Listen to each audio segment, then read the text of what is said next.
You're listening to the Traffic and Conversion Show. I'm your host, Michelle Fernandez, and joining me today is Shannon and Emily, who are the founders of Social Squad Society.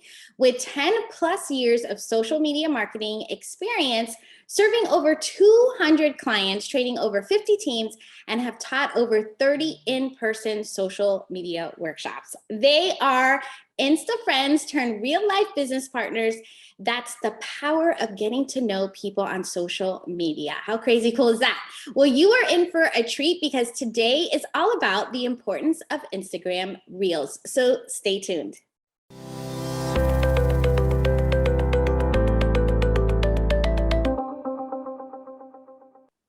All right, well, welcome back to the show. It's Michelle, and today I have Shannon McKinstry and Emily Schwalbacher joining me. Welcome to the show, ladies. Yay! Having us. We're pumped to be here. Thank you. I'm so excited. We had some pre-recording conversation and you ladies seem like so much fun. We need to hang out. We need to have like happy hours or something, virtual happy hours, right? Sign us up. I love this. It's going to be so much fun. I can already tell. Okay. So tell us a little bit about yourselves. Like, who do you serve? How do you help? How did you get started? Whoever wants to go first, just dive right in. Okay. Well, Shannon and I actually met through a hashtag. We were going along our journeys separately and met through Keep Social Media Social, a hashtag that we both is just the epitome of what we both believe in. And after chatting with Shannon in the DMs for like maybe 2 weeks, I aggressively asked her to start a free Facebook group with me because at the time she was just managing. I only consult. Managing gives me hives and anxiety. I do not do that anymore. So I thought, oh, with our knowledge, we could bring some really great information to people. I'd always wanted to start a free Facebook group, but just thought it would be a lot of work. And Shannon said, yes, thank goodness. And that has snowballed into a great community and then a membership now that we have co-founded and run for almost 3 years, which is insane.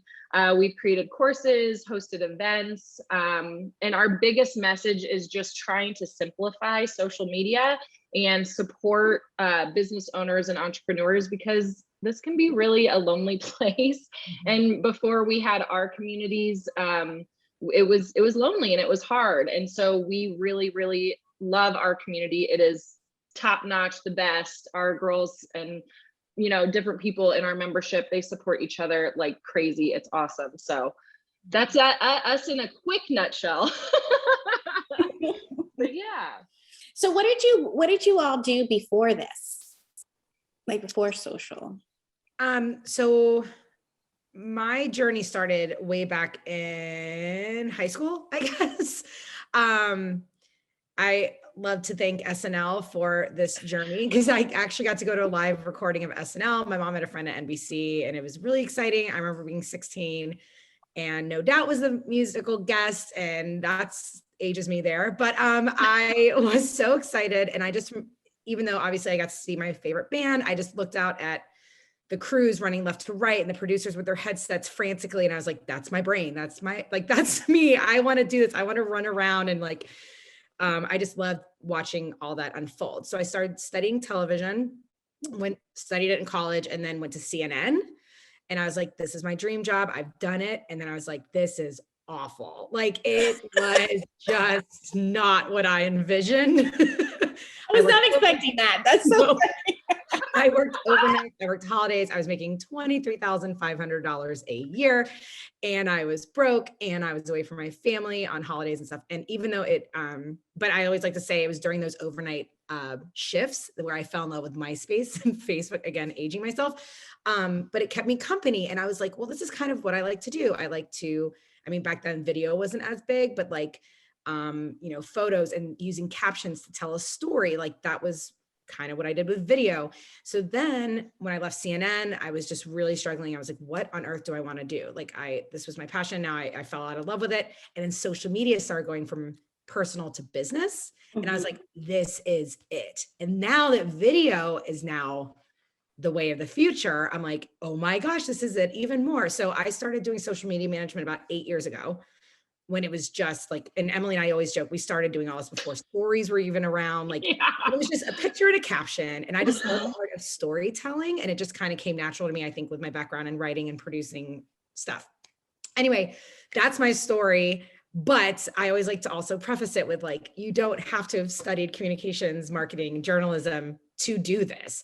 It's just, I love that like it, because of social media, I didn't actually have to quit what I do love to do. Right? Your dream job in your 20s isn't necessarily your dream job in your 30s, 40s. Exactly. And I'm glad that you hit on that point, because a lot of people do feel like, well, I don't know how to write and I don't know how to this.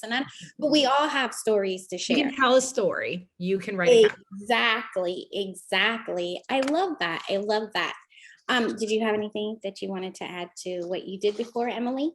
Yeah. So I was a kindergarten teacher. So literally nothing to do with that. But like Shannon, I loved social media. Like I remember going to college orientation and I remember signing up for the earliest weekend so I could get my email so I could go on Facebook, because you could only do it if you had your college email address. I was pumped because before that, AOL, I would sneak downstairs to talk to my friends. I would just sit and mull over my away message and like, what song lyric was I going to put? And I just loved connecting with my friends in that different way and expressing myself in that different way. So when I found out about Facebook, I was like, oh my gosh, this is it. I remember going and finding everyone in the hall that I was assigned to, like finding all the boys, being like, hey. But I just loved Facebook. And then when Instagram came out, I picked up on that as well. And it was something that people would ask me how to do. And I just really enjoyed connecting with people and showing my friends and my family, oh, this is how you post a picture. I would just mess with it. And in 2015, my mother-in-law asked me to take over management for our family company because I could post quickly. That was it. That's the requirement. Right. There's a lot of different requirements now as things have morphed and changed, but we are dinosaurs in social media years. We have been here for a long time, which I think also speaks volumes to, our experience. Yes, I don't have the marketing business, anything background, but with this type of industry, experience is kind of everything.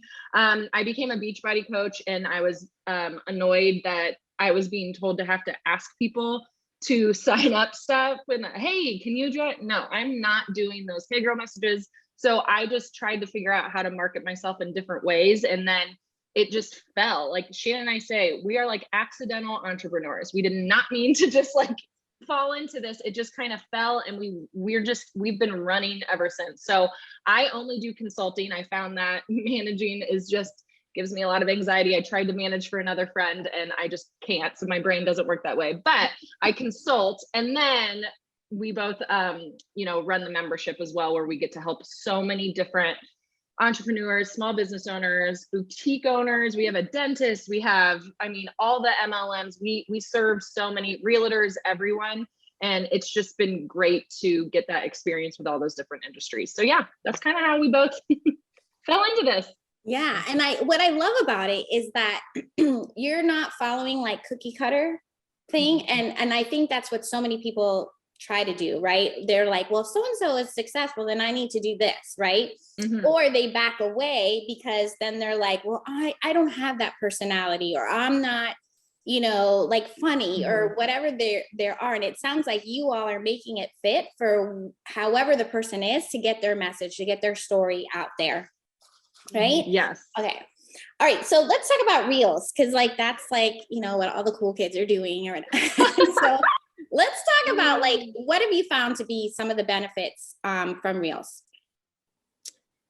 Growth. But this is also, we always like to preface this, like if your main goal joining Instagram, TikTok, Facebook, whatever it is to grow to 10K, 20K, we're probably not your girls, because we aren't about fast growth. We are about slow and steady, because that's where the engagement continues. If I started, if I woke up to 10K followers in like a couple months, I would have had a panic attack. Like more followers is more responsibility. It's more comments. It's more DMs.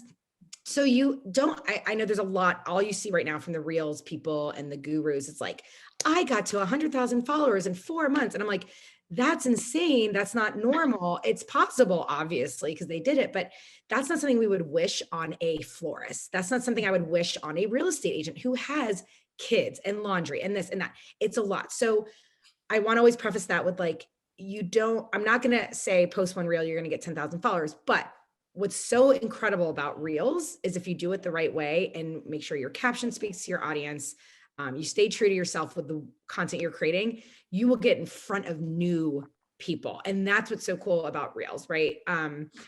Most likely if you put a post up, you might end up on an explore page. Awesome, right? But the way to get in front of new people who have not discovered you or know anything about you, reels are the way to grow. So especially if you're first starting out, or maybe you've been sitting at, 500 followers for months and you're like, I don't know what to do, reels, right? So that's why they're so cool. But we also want to make sure, because everyone says that to grow, you need to do reels, but just make sure you really come to terms with what kind of growth you want. You don't want 20,000 people following you who aren't buying from you, who aren't engaging with you. I've seen it a lot. I've seen people that they had a few reels go viral and they've spent months removing followers because they're people that don't engage. So then their engagement rate tanks, right? Because maybe the reel didn't have to do with what your industry and what you sell or do. So now you've got all these random people who are like, what? I don't relate to this at all. And then, right. So really know your audience, know yourself, know your goals. And if one of your goals is to get in front of new people, which obviously it is, create reels, but don't create reels just to get to 10K. Yeah. That's a long way of saying that. Agreed. Yeah. And I do love the growth. And so with one of cause I run ads. And so we did a couple of reels, and we did I did a reel, a video, and then a static post. And Facebook totally pushed that reel out so much further. So it's kind of like when you're looking at, and even with growth, it could just be becoming aware of your brands, right? In a unique way. And when you're using something hot on the platform, the platform will reward you for that, which is what you're saying, you get in front of more people. Yep. Well, because they know at the end of the day, and Emily and I teach this, I think we say it every time we do any training, Facebook, Instagram, LinkedIn, TikTok, their goal is to keep you on the app. Yeah. That's why they don't like outside URLs. That's why they want you to stay on the app. Reels, video, keep people on the app. So that's what they're preferring right now. So when we're talking about reels, what makes a good reel? Well, it's got to be quick. You got to not necessarily the timing or the music has to be quick. You have to grab that attention quickly or they're gone. I mean, the attention span that people have right now is zip. So we have found that, trimming the very beginning of our reel, doing that grabby headline that hook right when you open up the reel is the best way to get people, because what you want them to do is watch the whole thing, watch it over and over, or get them to read the caption. Those are the goals that you want with your reel. So in order to do that, if you're not doing anything interesting, if you slowly ease into the reel, you lost them. So the ones that are doing really well are ones that are quick acting and ones that keep people entertained, because it's not a business app. So people aren't like, oh, I'm going to learn about, skincare today. I'm going to head to Instagram and really, do that. No, they'll probably Google, Pinterest, something like that. Instagram, people forget it's not business. It was never created to be that way. So yes, you can market yourself and do a really great job at it. Obviously, we built businesses around doing that. But if you're not going to entertain them or keep them there, they're gone. And so you can use your caption really to, flex that expertise. But Shannon and I really our audiences love our voiceovers, which are the funny voiceovers. We use our humor, and that's what gets people to think, oh no, what's in the caption? It catches people's attention. So making sure people watch the whole thing through and then read the caption, that's always the goal. Okay, so I have a question, and I'm like, is this a strategy or is this just people not knowing how to use it? So I found that sometimes I'm like, oh yeah, I'm interested in what they have to say. And then the other little captions, I guess, that they have on there go so fast that I have to watch it again and again and again to see, like, I can't read that fast. That's So the is it a tactic. strategy to get me to watch it again? Or is it just like, can you touch on that to see what we should be doing? Yeah, so that's a tactic right there, right? Of course, I know a lot of people push tactics versus strategies, but that's a quick little tactic to get someone to watch it again and try to catch it in screenshot. So one of the three things that we see is, one, that last little text bubble on the video disappears quickly because it makes people go, wait a minute, got to read it again. The second is people tell people to screenshot. I'm guilty of this. And again, but you got to give them something screenshot worthy. So it's not baby. But a screenshot sends that signal to the algorithm as well that people are watching this and absorbing and liking it. The third is read the caption. So all three of those get people to, well, the screenshot gets people to just, it sends that signal to the algorithm. The quick last little bubble of text that disappears gets people to watch it again. And then the read the caption gets people to read the caption. So as they're reading the caption, the reel's playing. And that's where those views go crazy. So those are 3 surefire ways to get people. And you'll see people comment like, it went too fast. And I got that on the reel I did the other day. Someone was like, it went so fast, I had to watch it. And I was like, that's on purpose. I said something along those lines. I was like, full disclosure, like, I'm not going to try but you got to don't put something that doesn't matter, right? Because then they'll feel bamboozled, and we don't want our people to feel bamboozled. But you'll see it time and time again. A lot of the people that have grown really, really fast, they'll be like, my number 1 tip for this. And then like, they're just snapping and there's this pause and they're like, read the caption. I'm like, God dang it. You got me. But it gets people they're watching. They're like, what is it? They're holding on for that epic golden nugget of information. And then they're like, then they read the caption and they sit there and they read this caption, and that reel just got 10 plays. I love that. Was a golden nugget right there. Okay. So when we're talking about the captions, like, can you give any quick tips of like what would cause them to stay on? Well, definitely making it easy to read. I think when Shannon and I work with our own clients and members of the society with our membership, we talk about readability a lot. So people talk about headlines and CTAs, and we can talk about that too, but making sure you have spaces, and people don't want to work hard. 2 things about people on Instagram, which is including myself: we're lazy and we're nosy. We don't want to do anything, but we want to know everything.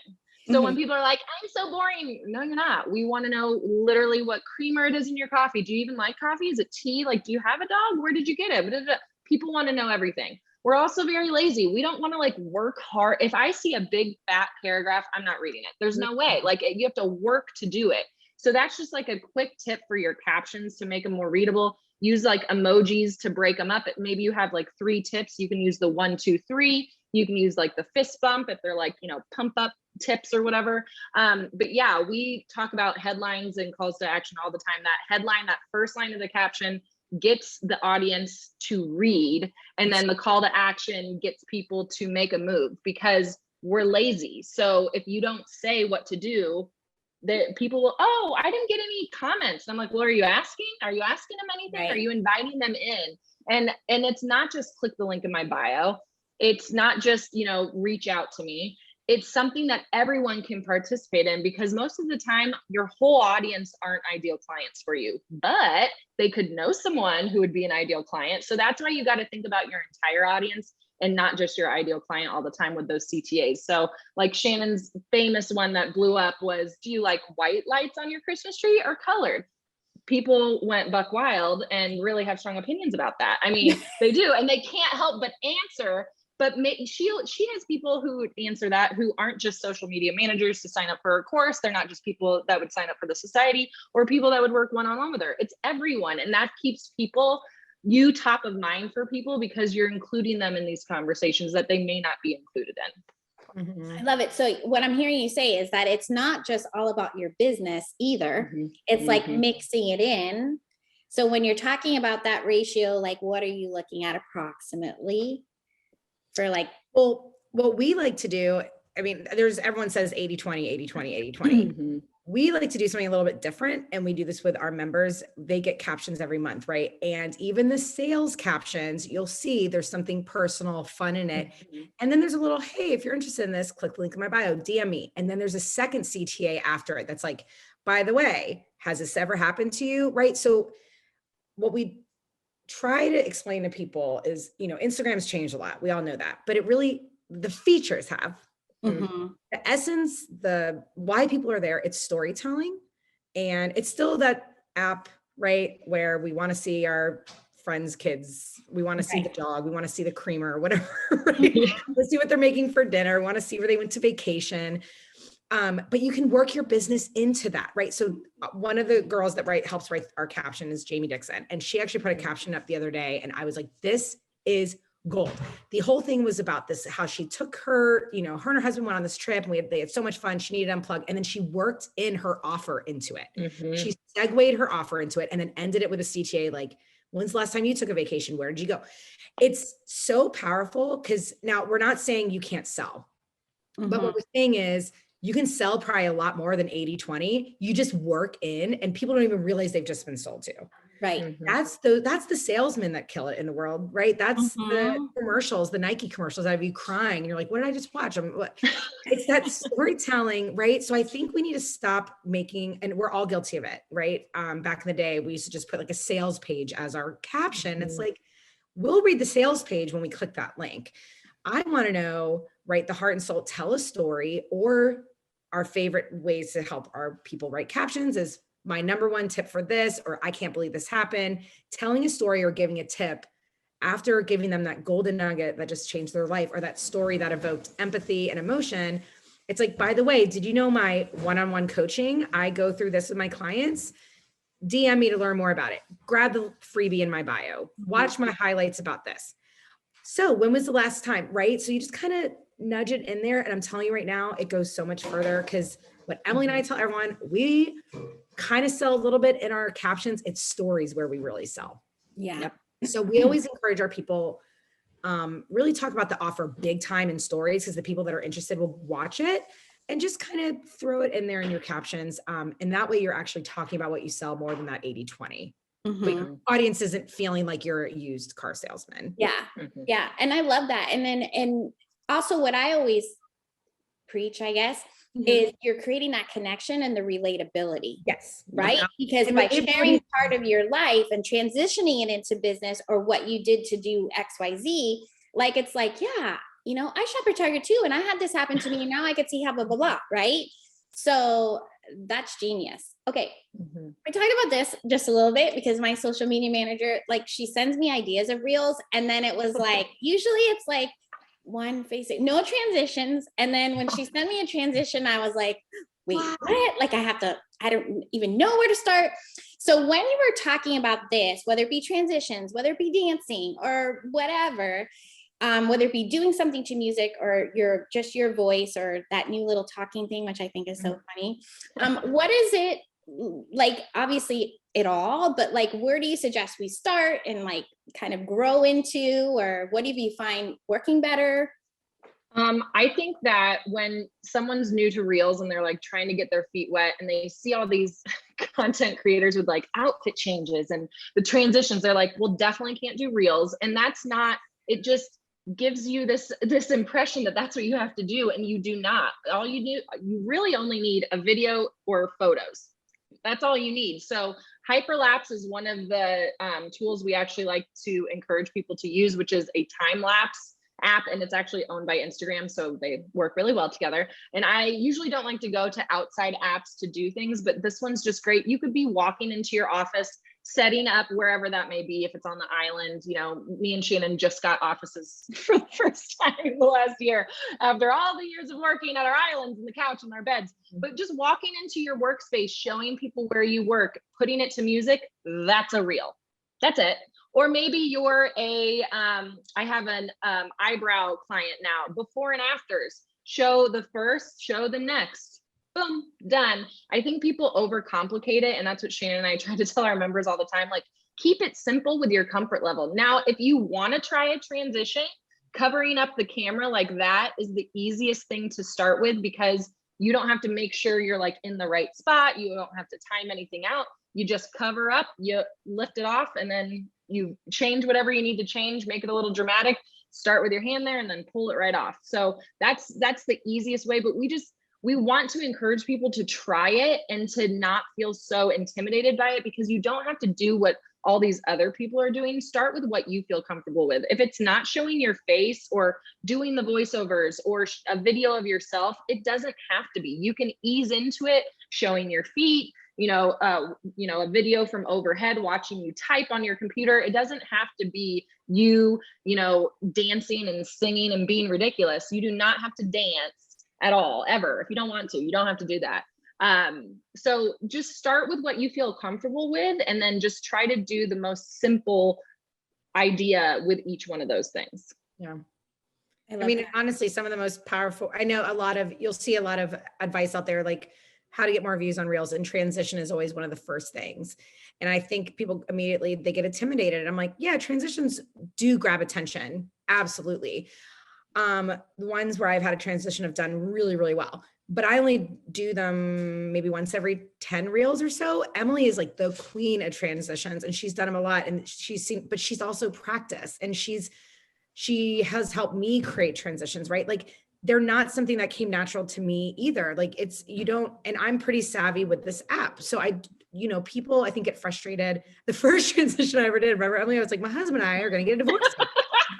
I didn't know what I was doing. So I had him holding it. And it was one of those where I had to be right there. Like it was the align tool, right? Mm-hmm. And because it wasn't on a tripod, it was a mess. And my husband was like, and I didn't know what I was doing. So it's like, even people us experts out here, right, quote unquote, like that are doing this. I say that because there's a lot of people who give a lot of crazy advice out there, but we have to learn this too, right? So there is a learning curve. We have to teach ourselves how to do every new feature. We test it out. We have clients' accounts we test it out on, right? So that's why it's always good to make sure the people you're following manage other people or consult other people, because if they're just doing it for theirs, they don't know what's actually working, right? So just be careful of the advice out there, because I know you're immediately gonna, most people who are juggling a 9 to 5, so they're gonna be like, absolutely not. The reels that will take you 5 minutes will perform better than the one that took you an hour. So if you are going to create a reel, if you can create a story, you can create a reel. Start simple. Simple AF, and just do a quick little tip. And if you don't want to point to the camera, point to the things, you don't have to. But if you do an audio where people are just pointing out a single tip, that's a good way to practice at least and get comfortable with it. And just so your listeners know, we have a YouTube channel where we have so many tutorials on transition, on how to actually trim, etc. So watch those, play around with it, and when you feel like doing it, experiment. You don't have to do it. Well, and I love that, because I know for me, it's kind of like time. It becomes a time suck, because I'm like, oh wait, I just didn't get. And when I'm trying to match my mouth to the words and it's like I gotta get that. So it's like you can start slow, and you can do it and make the time, like you just said, 5 minutes. Like that, literally, that's all it can take you. You know what I mean? Okay, let me ask you about this.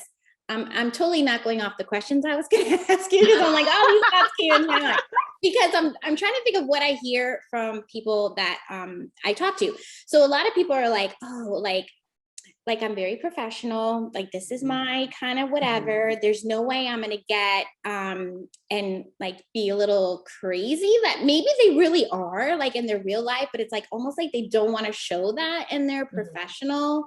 What is your kind of take on that? Well, actually, in my first year of business, I was turned down by someone because I was not professional enough. And coming from a non-corporate background, I was a kindergarten teacher. I have no businessy-ness about me at all. So I couldn't really lead with that. So I thought I had to be someone that I wasn't to, get far and be successful on Instagram. So I get feeling uncomfortable if that's not how they are personally. Like if they personally aren't, dancing and singing, doing all that stuff, like comes more natural to Shannon and I because we're goofy.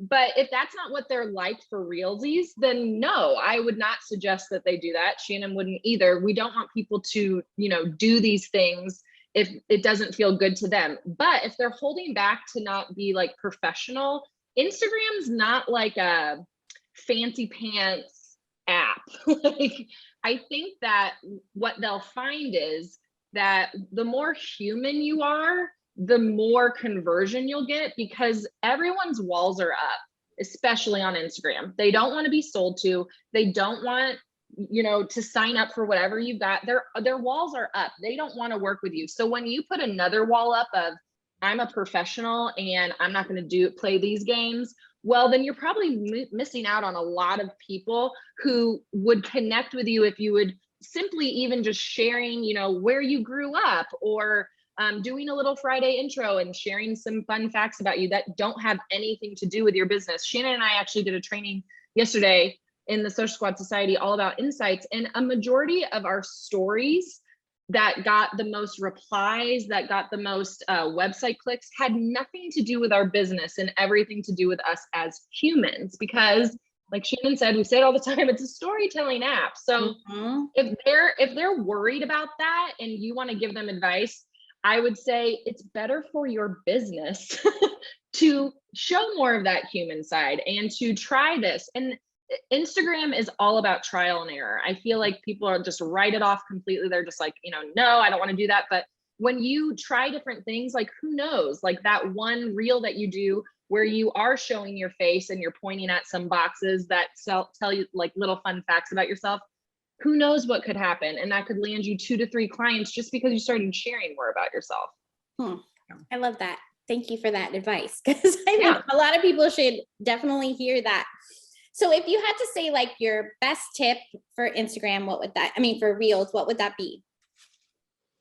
For Reels, well, I think just what we would probably tell anyone is just do what feels good to you. And I get really, I don't know why certain things get me going, but there's one person in particular who I really like a lot that she says, but she really is doubling down on telling people not to start things off with, hey friends, hey, whatever, like just to start going in. Now, I would always give that advice to someone who's doing evergreen, like YouTube stuff or this.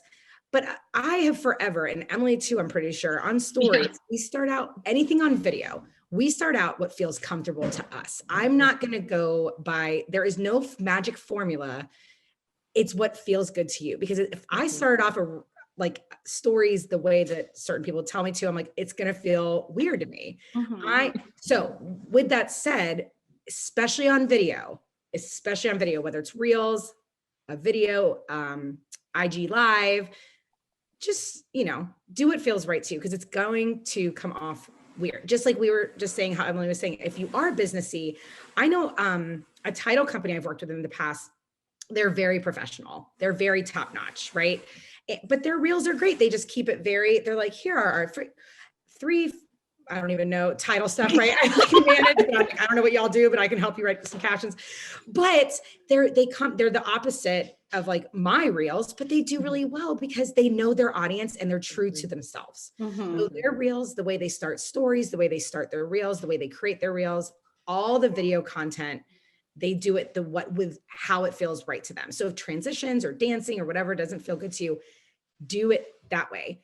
But the best thing to stick to reels is 1, be you, do what feels comfortable to you. And 2, just make sure you're empathizing, right? That's what Emily and I teach in our reels course. We're like, it's either be relatable and empathetic, right? So something funny, relatable, or something that they can empathize with, relatable, or educate, or mix it all together, right? There's a really, the magic sauce to reels is just blowing their mind with a really cool hacker tip or making them feel something. And we all have stories to tell. But that's kind of my thing, is just make sure you're enjoying creating it and it feels right to you, because that's where they take off. I'm telling you, if you try to do something you're uncomfortable with or don't like, we feel each other's energy. And, there's so much noise out there. Do this, don't do that. And we're telling you things to do or don't do. At the end of the day, do what feels right to you, trial and error. If it doesn't work, go back to the drawing board. Yeah. And that's really the beauty of this business, is because we can do like what we want to do. Do what you want. It's your account. Yeah. Post every day or post once a week. Like it's up to you. Right. It's like we make the rules. I mean, we can't, like, there's certain policies we must follow and comply with, but like you can make the rules. And I see that even just all the time, like even in your business, it's like, yeah, you're following a coach or how things are going, but it doesn't mean you have to build a business exactly like theirs, right? Or build a life exactly like theirs. It's however you decide that you want it to be. So I love that advice. What do you think the future is of Instagram? I think I honestly, well, yeah, well, probably like 25 more features that we have to figure out. No, definitely. I still think obviously stories has been such a game changer for that short form video content. Reels, again, you know, the adaptation from TikTok, and now it's over here on Instagram.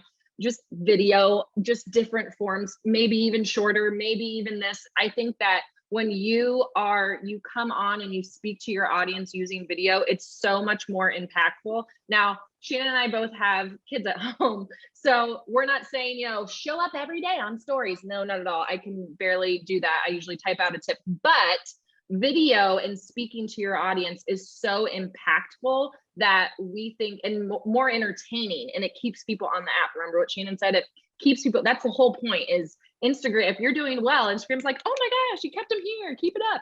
So probably more video, short form video. Shannon, do you have anything else that you're thinking of? Yeah, definitely short form video is going to continue to skyrocket. But carousel posts still do well. Static posts still do well.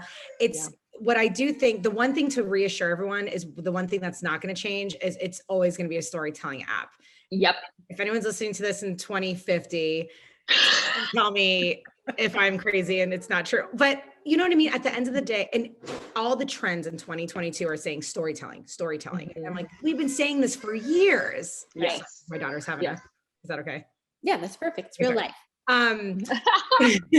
So it's just storytelling in your caption, in your stories, right?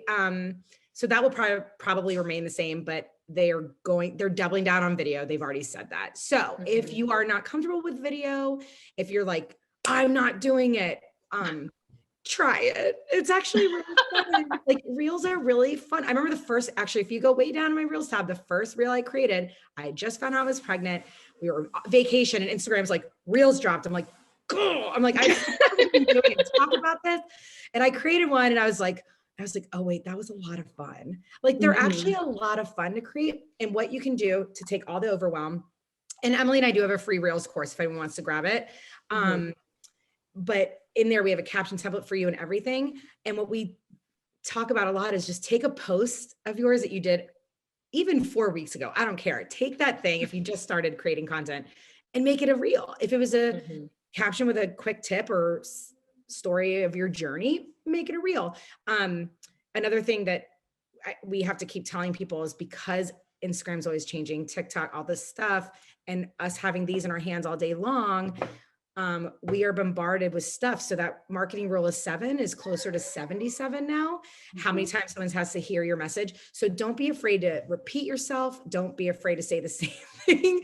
Familiarity, like we need to be told that. So don't be afraid to repeat. So with all the changes with Instagram that are to come, because I'm sure as the years go by more and more, don't be afraid to pull back on that content that performed well a year ago, 2 years ago, 3 weeks ago. So with all the changes, don't let it bring you down. Just continue to look at your insights, see what's working, what's not working, and just always know there's 1,000 new features released all the time. Probably one of the 10 is one that you need to know. Right. And like 99% of the time, people are thinking about themselves. They're not thinking about you. So if you are like, my cousin hates Instagram and I'm not doing it and I don't care, that's fine. But your cousin probably won't be an ideal client. So Shannon and I say this all the time. Don't think about those eye rollers. Don't think about the people who are going to judge you. You have to show up because there are people who need you and they need you specifically in the way that you are and the way that you share. So don't, be so worried about like the judgment of others, because honestly, they're probably not even thinking about you, which is sad, but it's kind of true. Exactly. So with that, there's no excuse because like Shannon just said, go grab a post that you did even just a week ago that had that information and you can literally get started today. Yep. Oh my gosh, I love Remix this. it. Okay, Remix so we're it. going to go into Michelle's hot minute. I'm going to Okay. ask you just a couple or a few rapid fire questions. So answer the first thing that comes to mind. All right, you ready? Okay. I'm sweaty, All right. but it's fine. Okay. Okay. Coffee or tea? Coffee. Coffee. Dog or cat? Dog. You both are the same. Okay. Yeah. The book you most recommend? Ooh. It's being used as my tripod. Hold on. Oh wait, two. Can I share two? Can I share two? Sure, I'm not sure. a reader. I'm not a reader. Okay. So Yeah. just like reels, I need bite size. I need bite size books. So this one is 1,000+ little things happy, successful people do differently. Oh, It look can at that. literally, I just open to random things and that's my little. Oh, I love And that. then Obsessed is one that Emily and I have talked about in the society. Mm-hmm. This is really good about branding and marketing. Obsessed Ooh. by Emily Hayward. Yes. Yes. Those are my two. And how are we so fancy that we have our books on hand? Like, Mine are multi-purpose. So well, it's funny because mine were stacked the other way for a different thing that I was using it for to shoot a reel. So you don't need fancy things to shoot reels. I use my water bottle most of the time. Okay, you are a badass. This was so good. I remember reading this like 2018, 2019 when I was, in my first year, and it was just like really great just to give you the little, she just pumps you up. She makes you feel good. So if you are like lacking in self-confidence, or maybe you just started something new and you don't have a lot of support around you, 10 out of 10, recommend that, by Jen Sincero. Love it. Okay, beach or mountain? Vacation. Beach. Early bird or night owl? Early bird. this is where we differ. I'm a night owl. Oh, okay. I wish I was an early bird. Sometimes I wish I was a night owl. I can't work. I want to work more and I can't. And it's funny because most of us want to work less. Okay, and then the last thing is, what tells you most about a person? Not so rapid fire, but just curious. Ooh, How they treat a waiter. Hmm. I like that. I don't Gosh, know how I this just is came up with it. tough. Oh my gosh, this is really tough. Hold on, brain fart. For you, probably what music they listen to. Yeah, music is a big one. Oh my gosh, this is really hard, but I do like how they treat, but yeah, I would say the same, like, just how they greet you.